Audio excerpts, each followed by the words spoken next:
Good evening सभी साथियों को। थोड़े से लेट जरूर हुए हैं। आपके लिए ऑफिशियल आंसर किया जाएगी, रिजल्ट आएगा 5 तारीख को आपका। ठीक है, पेपर ठीक लेवल का था, अच्छे लेवल का था, आसान तो नहीं कह सकते बट टीचर्स के लिए ठीक था। ठीक है, डाटा जो है वो सुबह आ जाएगा, कितने ने एग्ज़ाम दिया है, किस सब्जेक्ट के कितने स्टूडेंट ने एग्ज़ाम दिया है। अब हमारा फोकस रहेगा सॉल्यूशन पे। ठीक है, सेक्शन सी जो है आपका नॉलेज जो बनाया हुआ था, टोटल हम 20 क्वेश्चन को करेंगे सेक्शन सी के। 3 वीडियो आएंगी छोटी छोटी, ताकि आपको समझने में आसानी हो। अब मैं आपको बता दूं कि ये जो आंसर्स हैं ये मेरे अपने माइंडसेट दिमाग से और साथ में इधर उधर से ढूंढ के हैं। ठीक है ना, नेट का सहारा ले लो।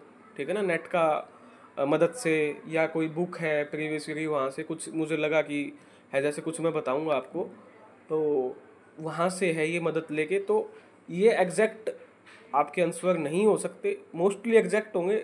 अप्रोक्स 90% जो आंसर आएंगे वो एक्यूरेट होंगे, 10% में फ्लक्चुएशन हो सकती है। और जो एक्चुअल आएगी वो तो आंसर की आएगी, तभी पता चल पाएगा कि क्या है। तो पहला क्वेश्चन था, language can be considered as a means of communication. Fundamental तो लैंग्वेज को ऐसे ही माना जाता है कि भाई कम्युनिकेशन का एक साधन है। बाकी ग्रामर और लेक्सिकन का पेयर भी है।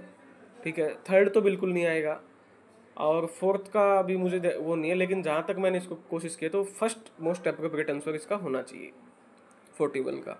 ये बायोलॉजी का पेपर है, अब मुझे नहीं पता बाकी सब्जेक्ट में भी कॉमन था या नहीं। बायोलॉजी का पेपर है। LAC language across the curriculum approach means learning of language only in language classes, सही है। Teaching of language is the sole responsibility of language teacher, ये भी सही है।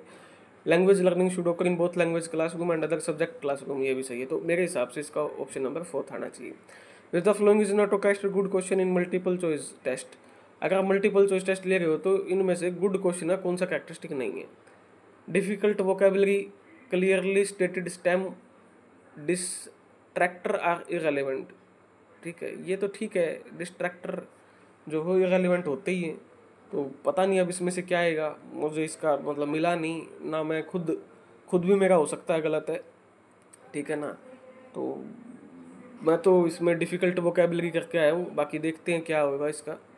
मैं खुद तो मेरा बता सकता हूँ, मुझे इसका मिला नहीं कहीं से, या मैं समझ नहीं पाया। विच of the following is a type of conceptual problem that is found in PGT exams में। आपकी जो प्रॉब्लम आती है वो कैलकुलेशन भी होती है वैसे तो, और एनालिसिस एंड इंटरप्रिटेशन डाटा भी होती है। अब मुझे नहीं पता कि जो HBSC है वो क्या मानेगा, एनालिसिस एंड इंटरप्रिटेशन डाटा मानेगा, मोस्ट अप्रोप्रिएट तो यही लग रहा है, या नन ऑफ द अबव मानेगा, या पता नहीं क्या मानेगा, डोंट नो। नेक्स्ट क्वेश्चन है 45 आपका। विच of the following is the most influential factor of learning. देखिए, सबसे इन्फ्लुएंस फैक्टर लर्निंग का होता है मोटिवेशन, सी। तो सी तो इन तीनों में है और चौथे में तो है ही है। एप्टीट्यूड भी होता है, इंटरेस्ट भी होता है। तो BCD ये 2021 UGC नेट का क्वेश्चन है, जो जनरल पेपर आता है, उसमें तो इसका आंसर दिया हुआ है आपका BCD। ठीक है, वहाँ पर ए ऑप्शन को नहीं माना UGC वालों ने। अब अपना जो HBSC है वो मानेगा या नहीं मानेगा मुझे नहीं पता। मेरे अकॉर्डिंग तो 4 आने चाहिए, ऑल ऑफ द अबव। मैं तो खुद 4 करके आया हूँ, क्योंकि एजुकेशनल पॉलिसी भी कहीं ना कहीं इम्पैक्ट डालती है लर्निंग पे। अब वाहियात ही पढ़वाएंगे जो काम का ही नहीं होगा, तो फिर लर्निंग तो इफेक्ट होगी ना उससे। तो मेरे हिसाब से चौथा आना चाहिए, बाकी देखते हैं।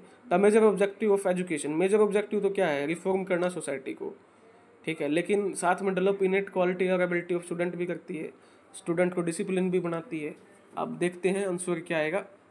लेकिन रिफॉर्म जो है सोसाइटी का थोड़ा मतलब जहाँ भी ढूंढा ऐसा ही लग रहा है कि रिफॉर्मिंग दी सोसाइटी इसका आना चाहिए। नेक्स्ट है, which of the following the best interdisciplinary approach of teaching. Concentration to particular area, connecting different subject to explore complex issues, use of multilingual approach, सारे ही हैं। ऑप्शन नंबर 4 है, person can enjoy teaching as a profession when he she is competent enough to subject knowledge. Subject knowledge अकेली मायने नहीं रखती। Is very close to principal management, ये तो कोई मैटर ही नहीं है। अवार्ड का भी कोई मैटर नहीं। Is having good interpersonal relation with student, तो option number 2। Who is a good teacher. देखिए, गुड टीचर इन ऑप्शंस के अकॉर्डिंग तो यही आएगा, train and prepare the student to complete their work by themselves, इस तरीके से उनको ट्रेन करे, option number 4। Micro teaching dwight W Allen ने दी है, option number 1। What do you mean by language across the curriculum approach, इसका मतलब क्या है। तो language is a tool for communication है and meaning making in all subject areas, तो सेकंड मोस्ट अप्रोप्रिएट रहेगा 51 का। Who said all children have language acquisition device, जन्म से ही होती है, चोम्स्की ने कहा था, ऑप्शन नंबर फर्स्ट। नेक्स्ट है आपका stomata of plant open due to potassium ion के इन्फ्लक्स से होते हैं, ऑप्शन नंबर सेकंड। ये अब कुछ बायोलॉजी सब्जेक्ट के हैं। In bird which one act as an embryonic urinary bladder, allantois, option number third. Ruminant have a large compound stomach, these are the mammals that chew the cud, which of the following ruminant lack omasum सल्टेरियम chamber, camel, option number third. HTET का repeated question है। Which enzyme of TC cycle is located in the intermitochondrial membrane in eukaryote, cytosol, in prokaryote, succinate dehydrogenase, option number second. Codon triple U is used for which amino acid, only for phenylalanine, this is also HTET repeat question 2017 का है शायद, ठीक है, तो option number इसका fourth हो जाएगा। Which of the following responsible for curdling of milk in infant, में कौन करता है milk, rennin. Which where is urea produce in man body, liver, option number second. Sub apical elongation, बड़ा confusing हुआ, ठीक है, तो इसका आएगा जिबरलिन, ऑक्सिन नहीं आएगा, इसका आएगा ऑप्शन नंबर थर्ड जिबरलिन, मेरा खुद का गलत है, ठीक है। तो ये है आपके 20 क्वेश्चन का आंसर, मोस्ट अप्रोप्रिएट। धन्यवाद।